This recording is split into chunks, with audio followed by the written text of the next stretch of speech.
Late at night, fog blanketed the winding road leading up the mountain pass. The sound of Trung and Lan's motorbike echoed through the still darkness. Lan, sitting behind, clung tightly to Trung's back, her voice trembling. "Trung, it's so cold, how much farther until we reach Dalat?" Trung squinted into the thick fog ahead, his hands gripping the handlebars tighter. "About an hour more, but this mountain road is rough. So maybe longer. Hang in there, okay?" Lan tucked her head against his back and sighed. "I'm so scared, the fog is so heavy. I can't see anything ahead. Can we stop somewhere for a while?" Trung gave a faint smile, trying to reassure her. "Don't worry, I'm here. If others can get through, so can we. Nothing in Dalat to be afraid of." A cold gust swept past, leaves rustling against each other. Lan shivered and gripped Trung's hand tighter. She whispered softly, almost as if speaking into the night, "I feel like someone's watching us." Trung chuckled, though his eyes flickered with unease. He didn't answer, just twisted the throttle to speed up, hoping Lan wouldn't dwell on it. Yet even he noticed, along the roadside, faint shadowy figures standing still within the mist. The higher they climbed, the colder it grew, the fog thickening. Trung's breathing grew heavier, his eyes burning from the constant strain to see. Lan rested her head on his shoulder, her voice weary. "Maybe we should find a guest house along the way. I don't feel safe riding like this." Just then, the bike's headlights lit up an old, weathered sign by the roadside. It read, "Cloud Pass Hotel, vacancies, cheap rates." Lan leaned forward, her voice filled with relief and worry. "Trung, look, a hotel. Let's stop there." Trung hesitated, glancing at the sign barely visible through the fog. "That's strange. I checked the map before the trip, and there wasn't any hotel here." "Even better then, right? Maybe it's new. I'm exhausted. Please don't keep riding." Seeing Lan's pale face from the cold, her lips trembling, Trung sighed and nodded. "All right, let's check it out." He turned onto a narrow road leading into a pine forest, the trees casting long shadows under the motorbike's light. The path was narrow and dark, the engine's hum echoing alone in the emptiness. At the end of the road, a 3-story building emerged from the fog. Its dark red tiled roof and moss-covered walls looked aged, with dim yellow light flickering from a few windows. The sign reading, "Cloud Pass Hotel," swayed in the wind, creaking with each movement. Lan gripped Trung's hand tightly, her eyes wide. "Is there really someone here?" Trung shut off the engine, parked the bike, and glanced around. The silence was chilling, clearing his throat. He said, "It's probably just a normal hotel. Don't overthink it." Still clinging to his hand, Lan whispered, "But why is it so empty here? I don't see anyone around." Just then, the large wooden doors at the front slowly creaked open. A tall, slender woman in a black dye appeared, her hair neatly pinned at the back of her head. She offered a faint smile, her voice calm and steady. "Welcome, guests. Out on the pass so late, you must be exhausted. Please, come in and rest." Startled, Lan hid behind Trung. He gave a slight nod. "Yes, we'd like a room for the night." The woman nodded and stepped aside to let them in. Her eyes followed them slowly, deeply, as though piercing straight through Trung. Their room was on the second floor, with pale yellow walls and worn wooden furniture. A dim lamp cast a weak glow. Lan sank onto the bed, sighing as though relieved to escape the unsettling air outside. Finally, a place to rest. "I thought I'd collapse out there." Trung walked over and patted her shoulder. "Yeah, get some sleep. We've got a long road ahead tomorrow." Lan slipped off her coat and smiled faintly. Still strange though, a hotel with no other guests in sight. Just that manager lady. Lighting a cigarette, Trung stood by the window and gazed outside. Through the fog, he thought he saw a shadow crossing the yard. But when he looked closer, it was gone. He frowned, put out the cigarette, and muttered, "Yeah, strange indeed, but maybe I'm just imagining things." Lan curled under the blanket, her voice soft. "Trung, let's leave here early tomorrow. I don't like this place." Trung's eyes wandered around the room, heavy with unease. Then he lay down beside her, pulling the blanket over them both.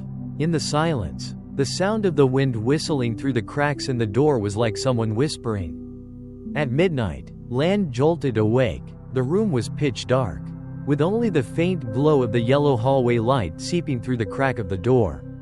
She clearly heard the sound of footsteps, clop, clop, clop, echoing steadily. Shivering, she shook Trung. Trung, wake up, someone's out there. Half asleep, Trung opened his eyes and frowned. Listening, sure enough, the footsteps echoed on, sometimes near, sometimes far, as if someone were pacing back and forth outside their room. He jumped up and opened the door. The hallway was empty. The yellow light flickered. A few old paintings hung crooked on the walls. Not a soul in sight. No one's there, Trung said, trying to sound calm. Lan clung to his arm, her voice trembling. But I swear I heard it, like someone walking up and down. Trung gently rubbed her back and closed the door. Yet even he felt an icy chill down his spine. He knew he'd heard the footsteps too.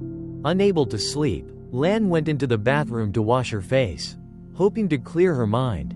The mirror on the wall was old, stained with yellow streaks. Lan bent down to splash water on her face, then looked up, and her heart pounded violently. In the mirror, behind her, stood the faint figure of a woman in a black ao dai. Motionless. Ah! Lan screamed, spinning around. Behind her was only the empty room.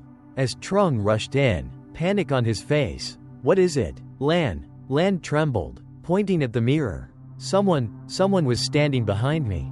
I swear I saw her. Trung stepped closer to look, but only their reflections stared back, fighting off his own unease. He grabbed Lan's hand. Don't look anymore. You're probably seeing things because you're tired. Lan bit her lip, her face pale, but the terror in her eyes did not fade. Unable to rest, Trung decided to head down to the lobby for a smoke. His footsteps echoed through the long corridor, swallowed by silence. At the front desk, on a dusty wooden counter, lay a guest register. Curious, he opened it. The handwriting inside was faint, shaky, some pages smeared with water stains. He skimmed through. Room 203, heard crying all night. Couldn't stand it. I wanted to leave, but the mountain road was closed. Don't stay on the second floor, don't stay on the second floor. A chill ran through him as he flipped to the last entry. The date stopped more than 15 years ago. Just then, the wooden door behind him creaked open. Trung spun around, but no one was there. The door slowly shut tight again. Clutching his half-smoked cigarette, Trung hurried back upstairs. The hallway was silent, but as he rounded a corner, his heart nearly stopped. At the end of the corridor, beneath the dim yellow light, a woman in a black ao dai stood with her back turned. Her long hair cascaded down, still and unmoving like a statue. Trung froze, barely daring to breathe. He blinked, and she was gone. He bolted back to the room, heart racing. Seeing his shaken face, Lan asked in fear, Trung, you saw it too, didn't you? Trung didn't answer. He just held Lan tightly in his arms. In that dreadful silence, the footsteps came again outside the hall, this time louder, faster, like an entire crowd passing by. Lan sobbed, I want to leave this place right now. Around 3 a.m. Trung and Lan lay in silence, neither daring to sleep. Suddenly, a knocking sound echoed outside the door. Knock, knock, knock? Terrified, Lan pressed herself against Trung's chest and whispered, Who's knocking? Trung? Trung shot upright, heart pounding, listening carefully. The knocking came again, this time louder, faster. Bang, bang, bang. Summoning all his courage, he crept to the door and peeked through the peephole. The hallway was empty. Slowly, he cracked the door open, only for a blast of freezing wind to rush in. At the far end of the hallway, he caught a glimpse of a figure gliding past, long hair whipping in the air. Horrified, he slammed the door shut, sweat dripping down his back. There really was someone out there? Trung muttered, his eyes wide with fear. The next morning, Trung decided to ask around. The corridor was silent, faint daylight filtering through the dusty window panes. Unexpectedly, he came across an old woman, her gaunt face hollow, hunched over as she swept the floor. He quickly approached her, "Ma'am, was anyone walking in the hall last night? I heard knocking on our door, and I even saw a shadow." The old woman stopped sweeping. Her sunken eyes locked onto his with unsettling meaning. "Don't pay it any mind. This place is not meant for the living to stay long." A chill ran down Trung's spine. "What do you mean?" The old woman bent closer and whispered softly. "If you hear the calling again, do not open the door. Remember that." Then she slowly shuffled away, her frail figure disappearing around the corner. Trung stood frozen, a vague dread rising inside him. That evening, Lan insisted they leave, but Trung explained that a landslide had blocked the mountain road. They were forced to stay at least one more night. Around 11 p.m., as they struggled to sleep, Lan suddenly opened her eyes. She heard the faint sound of a woman giggling from the floor below. Curious, she crept out onto the balcony and looked down toward the second floor. Under the dim yellow light, she clearly saw a woman in a white dye, hair hanging long, standing in the middle of the corridor. Slowly, the woman lifted her face, her eyes blank and milky white, staring straight up at Lan. "Ah!" Lan screamed, stumbling backward. Trung rushed over, catching her. "What happened?" Lan pointed down with a trembling hand. Someone was staring at me, on the second floor." Trung looked, but saw only darkness. Yet Lan's icy cold hands and shaking body told him she wasn't imagining things. That night, Trung resolved to investigate further. He followed the creaking wooden staircase down to the second floor. The air was damp and moldy, the walls stained, a foul stench lingering. At the end of the corridor, he found a door sealed shut with rusty iron chains. On it was a tattered slip of paper with shaky handwriting. "Do not open. Whoever steps inside will never leave this place." Trung shuddered, heart pounding. Just as he turned away, he heard breathing right at the back of his neck. Spinning around, nothing. The ceiling light flickered violently, then went out. In that split second of darkness, Trung glimpsed dozens of pale faces pressed against the corridor windows, eyes wide open, all staring directly at him. He screamed and bolted upstairs. Lan clutched him in panic. "What happened?" Gasping for breath, his face drained of color, Trung whispered, "Lan, I'm certain this place isn't normal. We have to find a way to leave immediately." The next morning, Trung made up his mind. "We can't stay here any longer. I'll get you out, no matter what the road is like." Lan nodded repeatedly, her eyes still haunted by the terror of the previous night. The two of them hurriedly packed their belongings and went down to the lobby to check out. But the reception desk was empty, no one there. The bell rang loudly, yet nobody appeared. The silence was absolute, broken only by the sound of wind howling through the cracks in the door. Trung tightened his grip on Lan's hand. "Forget it, let's go straight to the bike." They stepped into the parking lot. But Trung's motorbike was gone. The spot was empty. Only faint tire marks pressed into the damp ground remained. Lan burst into tears, horrified. "Trung, where's our bike?" Trung stared in disbelief. "I locked it last night. Set the brake too." With no other choice, Trung decided to lead Lan down the pass on foot. The road stretched endlessly through the morning fog. Trembling, they walked as fast as they could. After about half an hour, they reached a familiar curve. Trung froze. "Wait, we already passed this turn." Lan realized it too. The same rotting tree stump, the same large boulder, everything identical to before. They turned to look back, and there it was, the hotel, looming as if they had never left. Trung cursed in despair. "Impossible. We followed the road exactly." Lan shivered. Maybe this place won't let us leave." A freezing gust swept past, spinning dry leaves into a circle at their feet. As though mocking them, defeated, they returned to the hotel. But strangely, this time the lobby was brightly lit. Inside, the furniture was neatly arranged, and laughter echoed throughout. Lan gasped. "But last night it was deserted. Why is it full of people now?" Around the lobby sat dozens of figures dressed in old-fashioned attire, worn suits.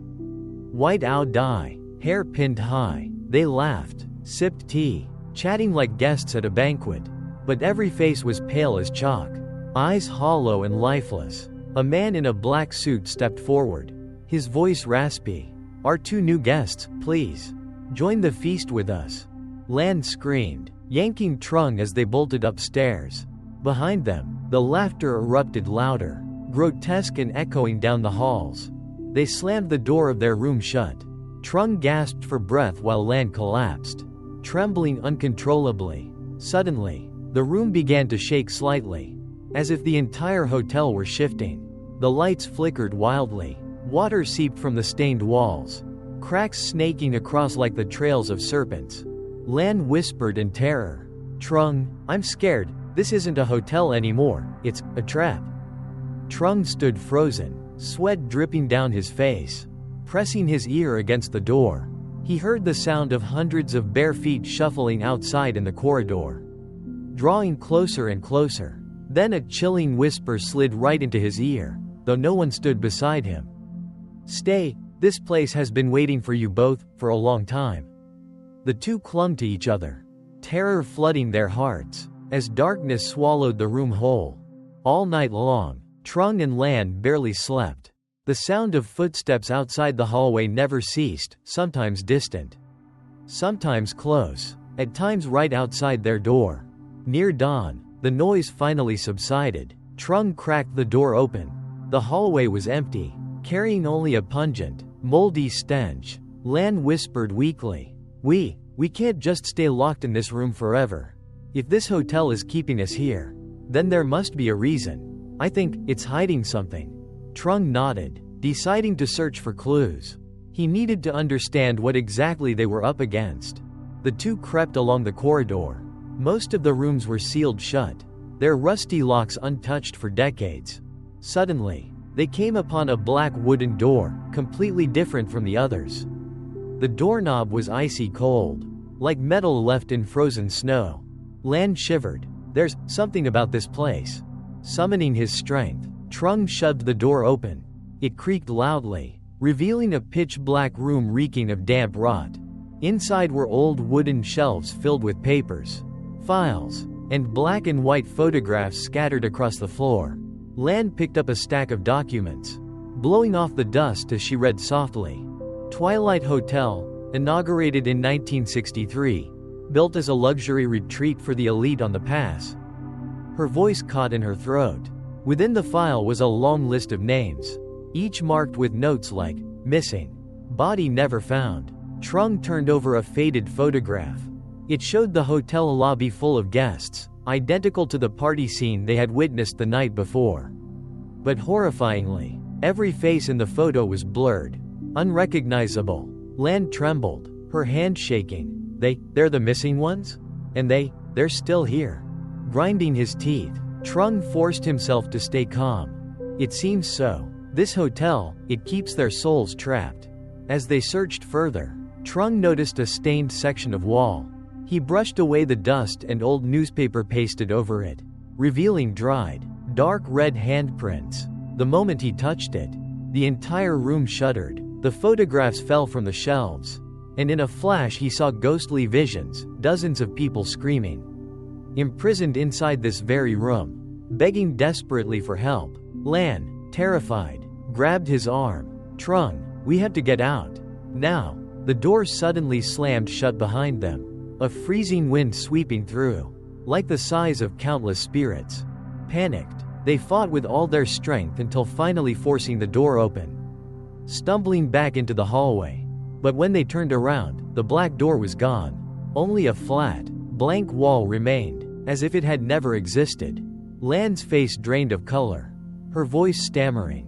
"Trung, I think, this place, it's a graveyard for all of them, and now it wants to swallow us too." Trung gripped her hand tightly, his heart pounding with fear and grim resolve. "If we can't find a way out, then we'll become part of that banquet too." After escaping from the vanished room, Trung and Lan trembled as they returned to the main hallway. The air was heavy, as if hundreds of invisible eyes were staring at them. Suddenly, Trung heard faint footsteps, different from the frenzied stomps of the ghosts before. These were slow, rhythmic, like those of a living person. He signaled Lan to stay quiet, and together they crept after the sound. The footsteps led down a pitch-black staircase. A place that seemed long abandoned. The stairs ended at a heavy iron door. Trung tried the handle, it groaned open. A blast of icy air rushed out, carrying the smell of damp earth and rust. Inside was an underground chamber. Old light bulbs flickered weak yellow light, sputtering as if ready to burn out. The tunnel stretched endlessly, its walls scarred and stained with old, dried blood. Lan clung to Trung's arm, whispering, Is someone really down here? And indeed, at the end of the corridor, a figure sat huddled, cloaked in tattered robes. He lifted his head at the sound of their footsteps. His gaunt face was overgrown with an unkempt beard, eyes bloodshot from sleeplessness. You're not ghosts? His hoarse voice rasped, suspicious. Trung stammered, No, we're trapped here too. Who are you? The man gave a dry, hollow chuckle. I was once a guest. But no one leaves this place, except me. Lan's eyes widened. You mean, you've been living here? For how long? The man muttered, gaze vacant. I don't remember anymore, maybe months, maybe decades?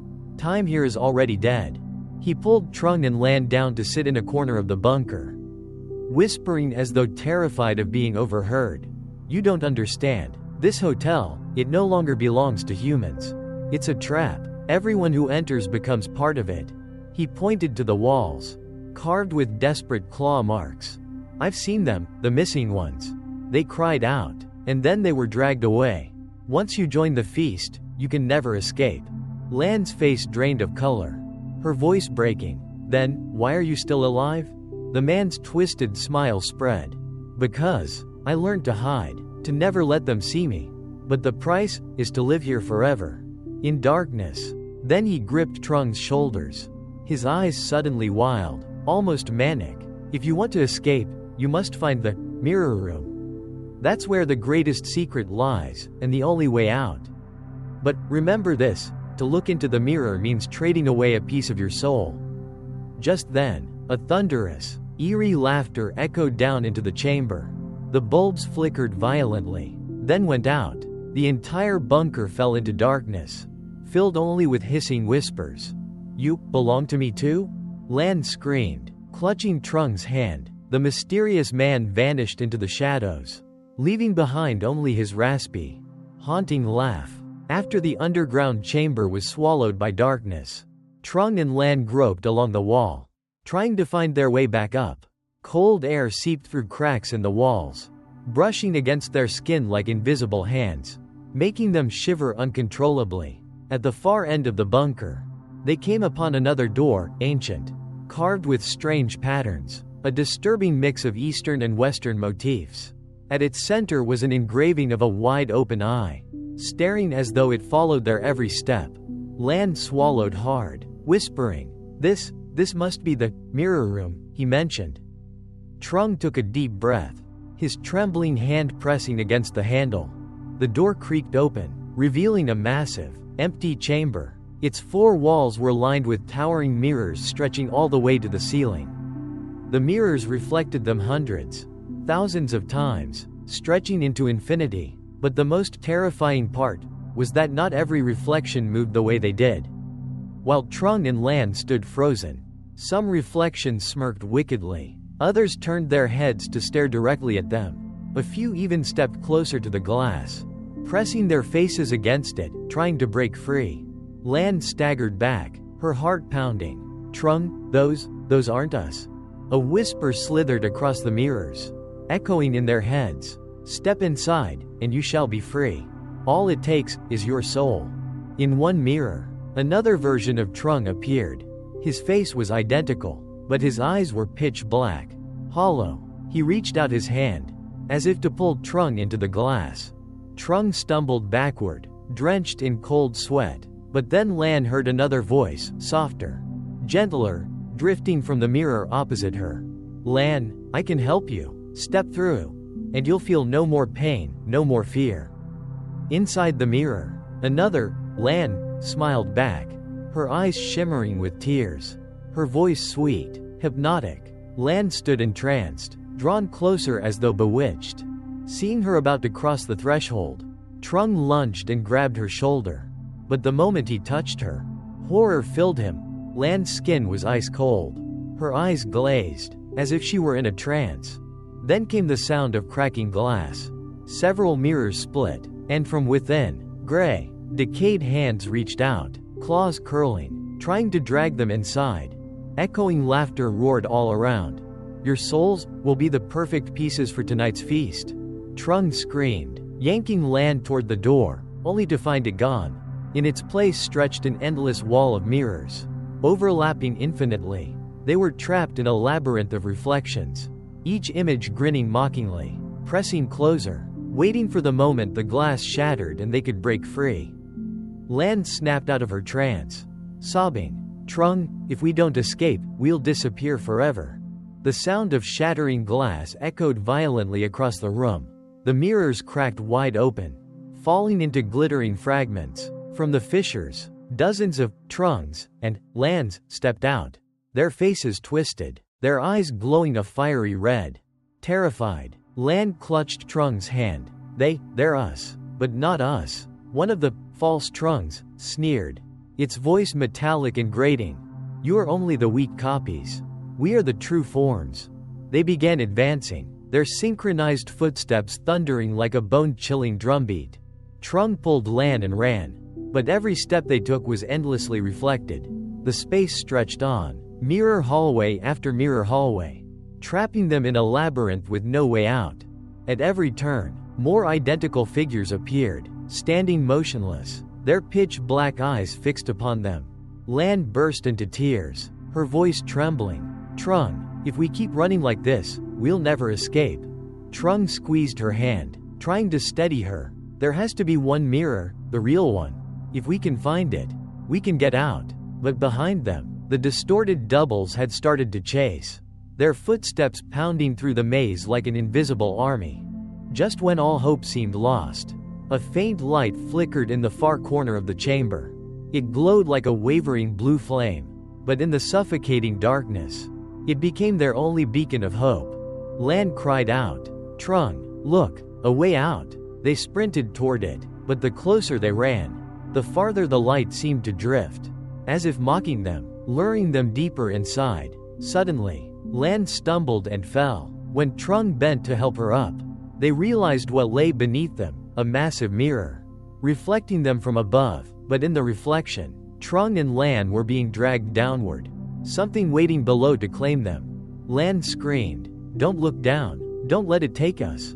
In that desperate moment, Trung remembered the words of the old man in the bunker, to escape the room. "You must leave a part of yourself behind." Gritting his teeth, Trung snatched a shard of broken glass from the floor and slashed his arm. Blood dripped onto the surface of the mirror beneath them. Instantly, it quaked violently, then shattered into hundreds of pieces. The blue light flared, pulling them into a furious vortex. The screams of their copies reverberated, echoing through the void, then everything collapsed into nothingness. When they opened their eyes, Trung and Lan found themselves lying in a decayed, dusty room, moonlight filtering through a cracked window. The mirror room was gone, leaving only the stench of blood and a lingering chill. Lan clung to Trung, her voice choked with fear. "Have we really escaped? Or did we just step into a deeper layer of the nightmare?" Trung said nothing, for in the shards of the broken glass at his feet, another Trung still lingered, smiling wickedly back at him. Pale moonlight filtered through the cobwebbed window. Trung and Lan collapsed onto the floor, gasping for breath after the nightmare they had just endured. The room where they awoke looked like an abandoned classroom, broken desks, peeling plaster, and on the rotting blackboard were words scrawled in white chalk. "Every lost soul will remain inside the mirror." Lan trembled, clutching Trung's arm tightly. "Trung, do you see it? We're still inside its domain." Trung nodded, cold sweat dripping down his neck. But what terrified him more was the broken shard of glass in the corner, where his reflection stared back. Lips curled in a mocking smile. Ever since leaving the mirror room, Trung had felt his left hand grow colder and colder. He pulled up his sleeve and froze in horror. Thin cracks had begun to appear across his skin, like shattered glass. Lan gasped in panic. "Oh my God, What's happening to you? Trung gritted his teeth. Maybe part of me is still trapped in there. We haven't truly escaped. Lan, whenever he glanced at the shards of glass scattered around the room. The Trung in the mirror mimicked his every move, but with blood-red eyes. Burning with malice, it was clear the reflection was trying to replace him in the real world. In the corner of the classroom, Lan found a decayed wooden desk. Inside was an old notebook, its yellowed pages brittle, the cover peeling. They lit a lighter to read. The journal recorded the words of someone who once managed the hotel. This hotel is not a refuge, but a gateway. The mirror room is the prison, devouring the souls of all who gaze into it. Those who emerge return only half of themselves. They carry the cracks upon their bodies, and sooner or later, their doubles will drag them back. Lan's hands shook as she read. She lifted her eyes to Trung, filled with fear. That means, you will disappear? Trung gripped her hand firmly, his voice rough. No, I won't let it replace me. But we must find a way to break the curse before it's too late. Just then, a sudden gust of wind slammed the window open. The lighter's flame flickered and went out, plunging them into darkness. On the blackboard, chalk lines began to scrawl by themselves. You may have stepped out of the mirror, but the mirror has not released you. Lan screamed, clinging to Trung. The entire room shook, desks and chairs clattering as if shoved by invisible hands. From the shards of glass on the floor, black, skeletal hands reached out, clutching Trung's ankles. He struggled to break free, but the hands were icy cold, hard as iron, dragging him down. From the mirror, the false Trung had already pushed half its body through, its twisted grin spreading wider. Trung shouted, Lan, if it drags me away, you must destroy every mirror in this hotel. That's the only way to end it. Lan sobbed, clinging to him desperately. No, I won't let you vanish. Laughter erupted from the mirrors, echoing across all four walls, stretching on endlessly into the void. The crashing sound of glass echoed across the room as the shards of broken mirrors shook violently. Ready to burst free, a monstrous hand gripped Trung's ankle from within the mirror, dragging him inch by inch across the floor. Lan screamed, clinging to his shoulders, using all her strength to pull him back. No, you're not going anywhere. But the force from inside the mirror was overwhelming. Trung gritted his teeth, veins bulging on his face. Lan, listen to me. If you don't break the mirror, both of us will die here. Inside the mirror, the false Trung came into full view. A face identical to Trung's, but with blazing red eyes and a grotesque grin. It reached out its hand, only inches from Lan, its voice echoing as if from a bottomless pit. Give him to me, and you will be free. Lan's ears rang as whispers slithered into her mind. Let go, he's no longer your Trung. Let me take his place, and I will protect you. Her body trembled, her heart raced. For a moment, the false Trung's eyes softened, eerily similar to the way the real Trung looked at her with tenderness. She shook her head violently and screamed, No, he's mine, not yours. Snatching up a wooden chair, Lan smashed it against the largest mirror on the wall. Glass exploded into fragments, but shockingly, the pieces reformed instantly, fusing back together as if nothing had happened. Trung shouted in panic, It won't break. That's the survival mirror. Only the original mirror can be destroyed. The cracks on Trung's arm spread faster, crawling across his body like a spider's web. Part of his face began to gleam unnaturally, reflecting light as though turning into living glass. Lan's chest tightened in anguish. Trung, you're turning into it. Struggling, Trung clutched her shoulders, his voice strained. I believe in you, only you can save me. If there's no other way, then destroy it, even if it means destroying me. Lan shook her head, tears streaming down her cheeks. I can't. From within the mirror, the false Trung erupted in laughter, its voice reverberating through every corner of the room. He will fade away, and I will be with you forever. The entire room shook violently. The windows were swallowed in darkness. The door vanished. In front of them rose a massive mirror, covering the entire wall. Within it, Lan saw countless copies of Trung, hundreds of identical faces, all staring at her with glowing red eyes. Lan gasped, backing up against the wall. "Oh God, they're all? Trung?" The reflections laughed in unison, a bone-chilling chorus merging into a single voice. "You have no other choice. Step inside, join us." Lan gripped Trung's hand tightly, her heart in chaos. Before her loomed the colossal mirror. Behind her stretched a suffocating void. Every path led straight to hell. At that moment, a piece of paper slipped from the cursed notebook, landing at her feet. Scrawled across it were the words, "Only true light can shatter the mirror." Lan lifted her head, determination sparking in her eyes. She turned to Trung, her voice trembling yet resolute. "Don't let go. I have a way." Lan trembled as she picked up the paper at her feet. Torn from the cursed notebook. The page was faded and worn, yet the words still burned clear. "Only light born from sacrifice has the power to shatter the mirror." She frowned, reading it again and again. True light wasn't just the flame of a candle or the sun, it required a price. She turned to Trung and froze. The glass-like cracks had spread over nearly half his body. One of his eyes had already transformed into a mirror, reflecting her own terrified face back at her. Trung forced a weak smile. "Lan, don't believe it. No matter what you do, you have to live."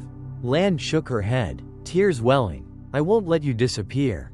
We've survived too much already, I won't leave you now." She helped Trung into the hallway. But the hotel had changed. The iron staircases twisted like a labyrinth, endless corridors repeating themselves. The ceiling lights flickered on and off, leading them deeper into the maze. The false Trung's laughter rang from every corner. "Did you really think you could escape? This is my domain." Each time the lights flared, mirrors along the hall revealed horrifying figures. A long-haired woman clutching a crying child. An old man hanging lifeless from a rope. A little boy holding a headless doll. They all turned toward her with hollow, empty eyes. Lan squeezed Trung's hand, her voice trembling. Who are they?" Panting, Trung whispered. "Victims, trapped in the mirrors. They never escaped. If I become one of them, don't look for me." They staggered into an old room. In the center hung a rotting wooden frame holding a painting of a misty mountain pass. Strangely, faint light glowed from the canvas, so unlike the gloom around it. Lan hurried closer. When she touched it, the painting trembled and crashed to the floor. Behind it was an old oil lamp, its reservoir still filled with fuel though its wick was long dead. Trung's voice shook. "Lan, that's what you need." With trembling hands, she struck a match. The flame caught, and the oil lamp flared to life. Warm light spread through the room, and instantly, the mirrors shuddered, cracks spider webbing across their surfaces. The figures inside screamed in unison, their cries of rage and agony rattling the very walls. Lan raised the lamp high, its flame glowing brighter as she turned it toward Trung. The light spilled over his body, searing the mirrored cracks across his chest. The fractures groaned, threatening to burst open. From inside the glass, the false Trung shrieked, "No, that flame will burn everything.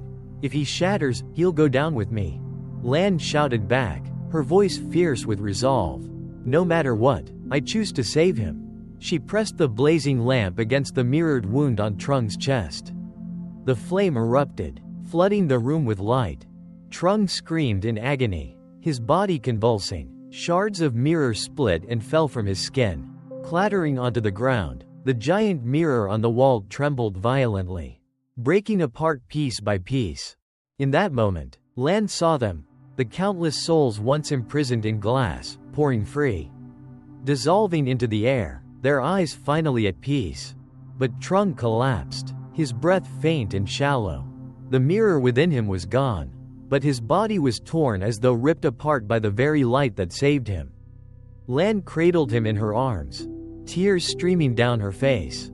"Trung, please, hold on, don't leave me." The oil lamp still burned brightly, but the wick was dwindling fast. If the flame went out, would the nightmare return?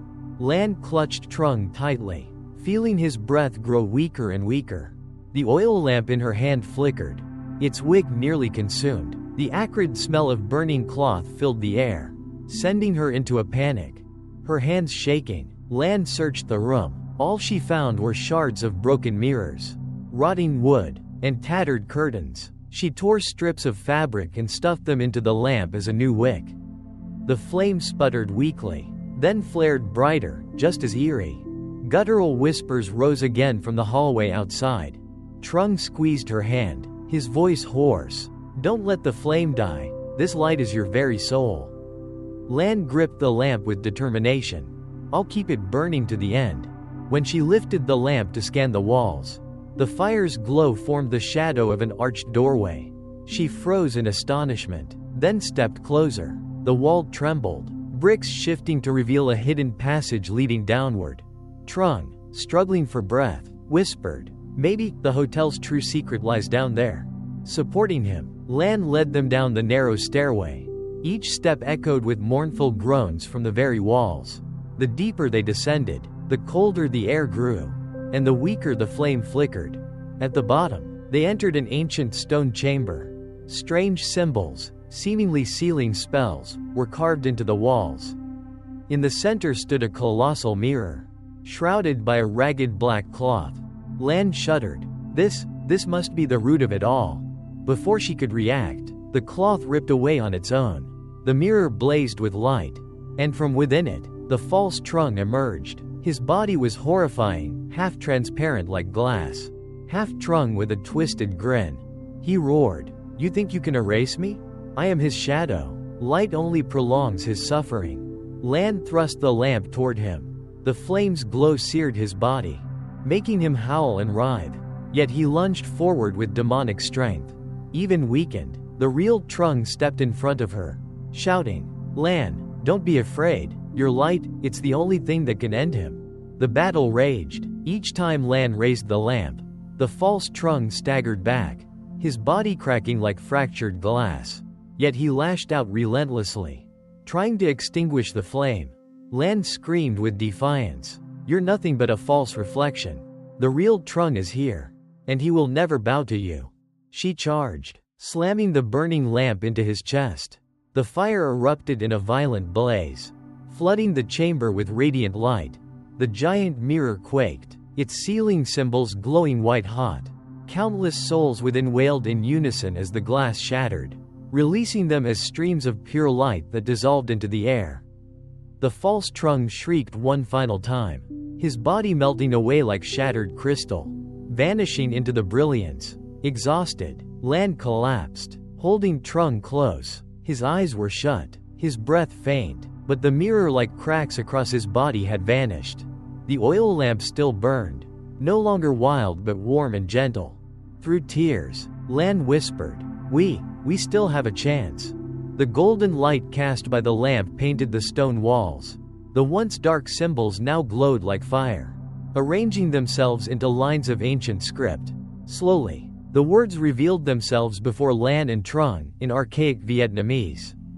Lan murmured as she read, "This place is a tomb for the faithless. His soul shall remain forever bound in the mirror, and human blood shall feed the curse." A chill ran through Trung. So the hotel wasn't built to welcome guests, but as a giant grave? Suddenly, the chamber flared with light. A freezing gust swept through, making them both dizzy. Before their eyes unfolded a ghostly vision, like an old film reel. A French merchant from the early 20th century appeared, aristocratic in bearing, but with greedy eyes. He and his workers built the grand hotel atop the mountain pass, on ground that had once been an execution site of the royal court. The locals had warned him repeatedly, "This land is cursed. Leave it untouched." But he ignored them, and slaughtered villagers to seize the land. On the night of the hotel's grand opening, an old shaman woman was murdered on the spot. With her dying breath, she cursed him, "Your blood will feed demons. This hotel shall forever be a prison of souls." The vision faded. Darkness returned to the stone chamber. Trung and Lan stood frozen in horror. Then came the screams, hundreds of them, rising in unison. Pale figures appeared, faces twisted with agony. They were the dead of the hotel. Spanning centuries, travelers, villagers, servants, all trapped in the mirrors. An aged spirit drifted forward, voice rasping, We are bound here by vengeance. To be freed, the flame must shatter the ceiling mirror. But if that happens, another must take the burden. Lan's eyes filled with tears as she looked at Trung. You mean, someone must sacrifice themselves? The spirit nodded, then dissolved into nothing. Trung gripped her hand tightly. If someone must bear it, I will. Lan shook her head violently, holding him close. No, we've come this far together, I won't let you disappear. The oil lamp blazed brighter, forming a protective circle around them. The flame seemed to respond to their bond, shielding them from the howling spirits. Lan drew a deep breath, her eyes fierce with resolve. We'll find another way. There has to be a path that frees them without sacrifice. Trung looked at her, and for the first time in forever, a flicker of fragile hope stirred inside him. From the shadows, a voice echoed, calm yet menacing. There is a way, but it is not for the weak. They turned, and saw a hooded figure in tattered shaman's robes step slowly out of the stone wall. Face hidden in darkness.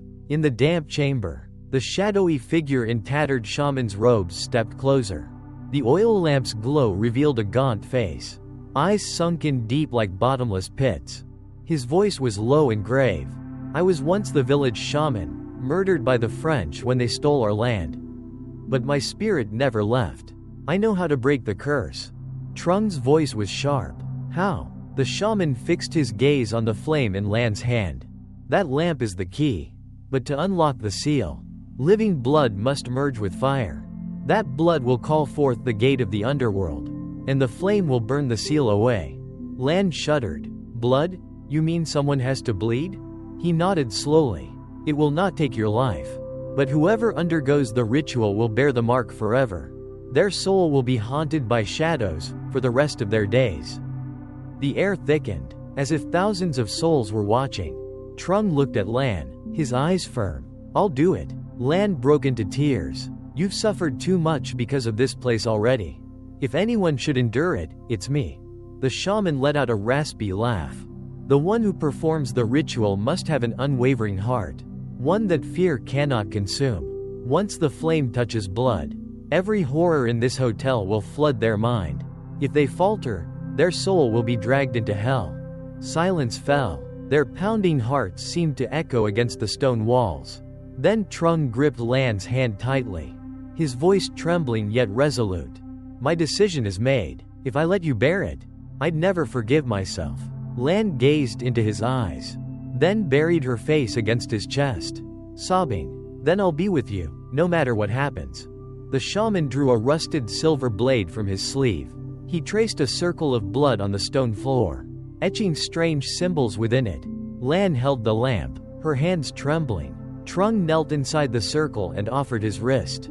The shaman cut a shallow line, and bright red blood dripped onto the stone, merging with the inscriptions. The lamp's flames suddenly roared upward, licking the ceiling of the chamber. Immediately, screams erupted everywhere. Hundreds of twisted faces appeared around the circle, shrieking as though ready to tear Trung apart. But a surge of light burst from the flame, holding them at bay. The shaman's voice thundered. Blood with fire, fire with soul, seal, be broken. Trung collapsed, his eyes rolling back white. Horrors crashed into his mind in waves. Scenes of slaughter, cries of the dying, people burned alive, the French merchant's mocking grin, all tearing at his sanity. Lan knelt outside the circle, sobbing and screaming. Trung, you have to fight. I'm here. The flame shifted suddenly, blazing blue, swirling like a doorway. Winds howled, stone dust filled the air, and the souls were pulled toward it, screaming and begging as they were dragged inside. The shaman bellowed, his voice echoing across the chamber. Now, the flame will choose. Trung forced himself upright in the circle, blood still dripping from his wrist. He shouted with every ounce of strength left in him. Be gone, return peace to this place. The blue light exploded, a shockwave blasted through the chamber, sucking every ghost into the abyss beyond. Their screams faded until silence reigned. Above, the mountain hotel shook as though it might collapse. Lan rushed into the circle, catching Trung as he fell, his breath shallow and weak. The oil lamp slipped from her hand. its flame dwindling to nothing, but within their hearts, a fragile hope had just been kindled. The gate to the underworld slammed shut, and the entire chamber quaked violently. Stones tumbled from the ceiling, dust choking the air. The sound of cracking echoed down every corridor. Lan clutched Trung tightly, screaming, "We have to get out. Now." The shaman stood motionless, his sunken eyes gleaming with something strange. He let out a low laugh, his voice booming. "The seal is broken, but half the hatred still remains. And it has already found its new vessel." Lan spun around, horror flooding her gaze as it fell on Trung. His face was pale, sweat pouring down his skin, and his eyes glowed a burning red. In his chest, a flicker of green fire still smoldered. "No, no, this can't be," Lan stammered. Trung gripped her trembling hand, whispering through ragged breaths, "I'm fine, don't worry. Once we leave this place, I'll be fine." The two staggered through the hotel's hallway. Cracks split open in the walls, spilling thick, black blood. Old paintings crashed from their hooks, the faces within them twisting and screaming, hands reaching out as though to drag them in. Lan shrieked, gripping Trung's hand and pulling him forward. The faint glow of the front doors appeared ahead, but the exit stretched into an endless corridor. From behind, the shaman's voice echoed through the storm of wind. "Remember this. The one who carries fire in his heart will never escape the shadows. To survive, the fire must be sacrificed." Lan stopped, tears spilling as she wrapped her arms around Trung. You have to let it go. If you don't, you'll." Trung shook his head, his eyes still glowing red, blood dripping steadily from his wrist. "If I let it go, the underworld gate will open again. Everything will return to the beginning. I can't." At the hotel's entrance, icy wind roared. Lan guided him toward the threshold, but suddenly the green fire inside his chest flared violently. He screamed, collapsing, his hands clawing the ground until they bled. "I'm out of time. Lan, listen to me, run." Lan shook her head, holding him desperately. "No, I won't leave you." From the shadows, the shaman emerged once more, yet his face no longer looked hollow. Instead, it shone strangely, as if released from torment. "There is only one path. My soul is free, but the price is him." "No," Lan cried out, her voice breaking in despair. Trung smiled faintly, his eyes soft and gentle. "No longer wild. You gave me strength. Without you, I would have fallen long ago. But now, I have to finish this." He pressed a gentle kiss to her forehead, then pushed her back. "Live for me." Lan fell to her knees, reaching for him. In that instant, Trung ran to the center of the hall. Clutching his chest, the green fire erupted, exploding outward to engulf the hotel. Screams echoed as walls crumbled. The vaulted ceiling burst apart, and the entire structure burned in emerald flames before collapsing into nothing. Lan collapsed on the ground outside, tears streaming as she looked back. The hotel, harboring centuries of hatred, was now nothing but ash. The mountain wind swept through, carrying a chill, but cleaner than it had ever been. She whispered through sobs, "Trung, I'll carry you in my heart, forever." Far away, the eastern sky blushed with dawn. The mountain pass glowed pink beneath the rising sun. Birds sang in the forest, their pure voices a farewell song for the restless dead. Lan turned away, walking slowly down the slope. Her figure grew smaller against the morning mist, her shoulders trembling with endless grief. And somewhere along the pass, the wind seemed to whisper with Trung's voice, "Lan, I'm still here."